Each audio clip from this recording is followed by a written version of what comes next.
What do a 2-inch long lizard and a type of bird with inflatable airbags in its neck have to do with oil and gas? Well, they're both being targeted by Trump and Republicans in Congress for allegedly holding back drilling in their habitat.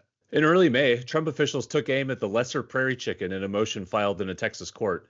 They argued that the prairie chicken, a species of bird whose habitat in the southern and central plains overlaps with lands sought for agricultural and energy development, was improperly listed by the Biden administration under the Endangered Species Act. On April 1st, Texas Congressman August Pfluger and Kansas Congressman Tracy Mann, both Republicans, sent a letter to Interior Secretary Doug Burgum urging him to reverse Endangered Species Act protections for the lesser prairie chicken, as well as the dune sagebrush lizard, a small tan-colored lizard that makes its home in the sandy oak scrublands of West Texas and New Mexico, an area with tons of oil and gas production.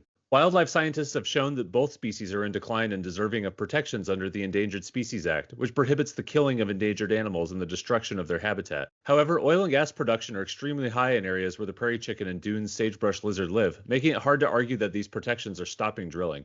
The Trump administration is seeking to weaken the Endangered Species Act by using Trump's executive order declaring the U.S. as in an energy emergency, despite oil and gas production being extremely high. Trump's energy emergency order, issued on day one of his presidency, required a Trump-appointed committee to meet every 90 days to consider applications to exempt species from a requirement to check with the U.S. Fish and Wildlife Service about whether an action would jeopardize an endangered species.